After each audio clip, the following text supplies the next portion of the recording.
Hai, Assalamualaikum. Ini adalah ciri-ciri sifat kekongruenan segitiga. Kalau kita tengok kat sini ada 6 lah nama-nama yang kita perlu ingat.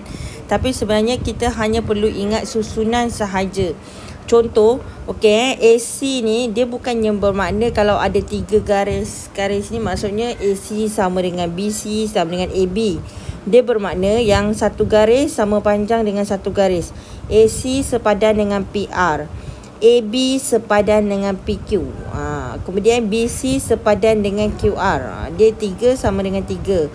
2 sama dengan 2. Tu maksud dia.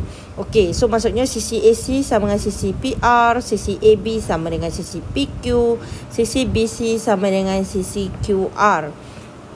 Jadi, macam mana kita nak ingat nama dia dekat sini adalah sisi. Sebab kita jumpa sisi. Jadi kita tahu kalau soalan tu cakap sifat kekongruenan segitiga ni adalah sisi.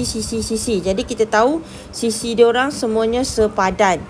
Okey, tapi kalau yang ini kita tengok macam mana kita tak payah nak ingat nama dia pun, kita tengok apa yang kita jumpa dulu. Ini kita jumpa sisi dia dulu, sudut, kemudian sisi. Jadi sifat dia adalah sisi, sudut, sisi. Sisi, sudut, sisi.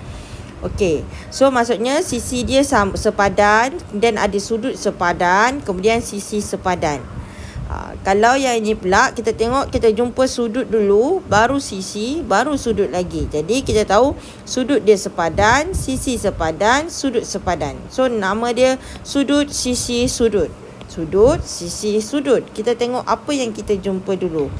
Macam yang ini pula kita jumpa sudut, sisi. Sudut, sisi. Ikut je aliran dia. Sudut, sisi. Jadi kita tak payah nak hafal. Kita just tengok je apa yang kita nampak lah. Okey, kalau yang ni semua sudut dia adalah sepadan. So ini adalah sudut.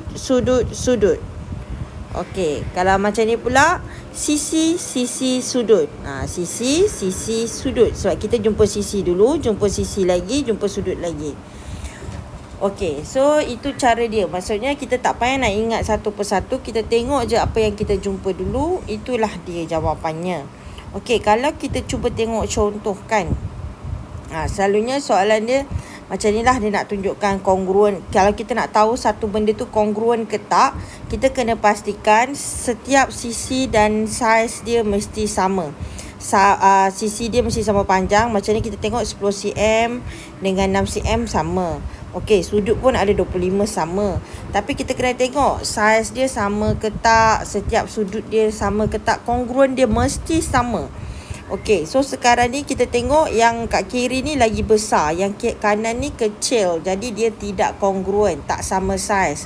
Kalau yang ini pula dah jelas-jelas memang tak kongruen, sebab yang ni 4 cm, ni 8 cm, ni 3 cm, ni 6 cm. Dia memanglah nisbah yang sama, tapi dia tak kongruen sebab saiz dia tak sama, walaupun sudut dia sama. Jadi kena pastikan kongruen, saiz sisi dia mesti sama, sudut dia pun mesti sama. Okey, jadi kita tengok contoh ni. Ni nanti latihan yang saya nak kamu buat. Jadi contoh dia adalah bila dia cakap, bila dia bagi dua segitiga, and then dia cakap dua-dua segitiga ni kongruen. Sifat kongruen dia adalah sudut, sisi, sudut. Sudut, sisi, sudut. Dan macam mana kita nak membuktikan dia? Jadi apa yang kamu kena buat, kamu kena lukis segitiga. Lukis segitiga macam ni, kemudian labelkan. Bila dia cakap sudut, sisi, sudut, jadi kat sini kan dia dah labelkan satu sudut. Jadi kamu dah boleh agak dah lah mana yang seterusnya.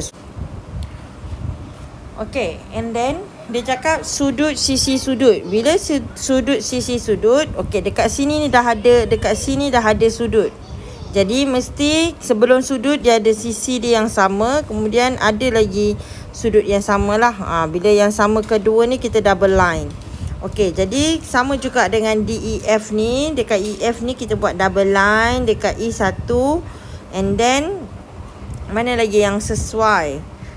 Dekat antara F dengan E, satu garis. Jadi yang ni kita nampak lah, kita jumpa sudut, sisi, sudut. kita kena lukis. Bila ada soalan macam ni, kita kena lukis segitiga dan labelkan ikut yang dia nak, sudut, sisi, sudut. Okey, contohnya kalaulah ni sebab soalan ni dia bagi sudut, sisi, sudut. Contoh, kalaulah soalan ni bagi sudut, sudut, sudut, maksudnya kita kena label semualah, semua sudut. Tapi kalau soalan ni bagi sisi, sisi, sisi, jadi sisi, sisi, sisi lah. Kena label dua-dua belah. Kita label ikut apa sifat kongruen yang dia bagi.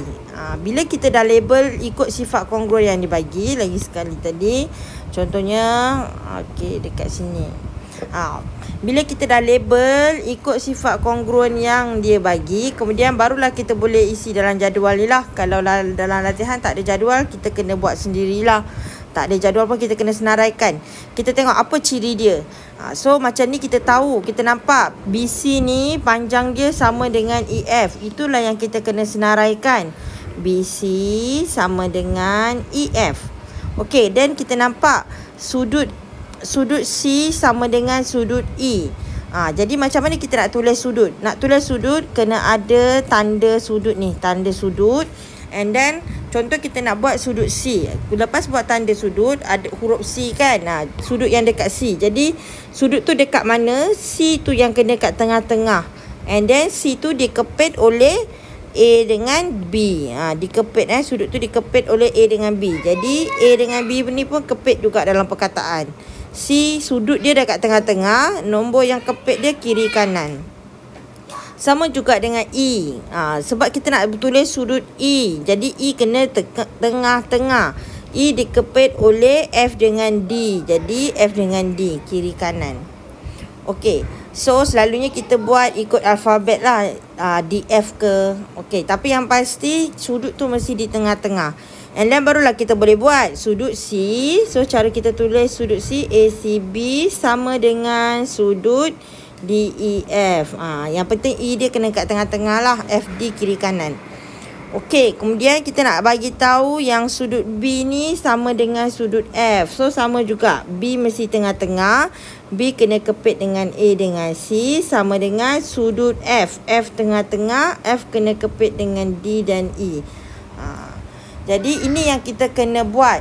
Bila ada soalan macam ni, langkah pertama kita kena lukis dua segitiga dan kita labelkan ikut apa yang dia cakap. Apa kongruen, sifat kongruen yang dia bagi. Lepas tu kita keluarkan apa persamaan dia dekat sini. Sisi ke, sudut ke, untuk menunjukkan yang dua segitiga tu kongruen lah.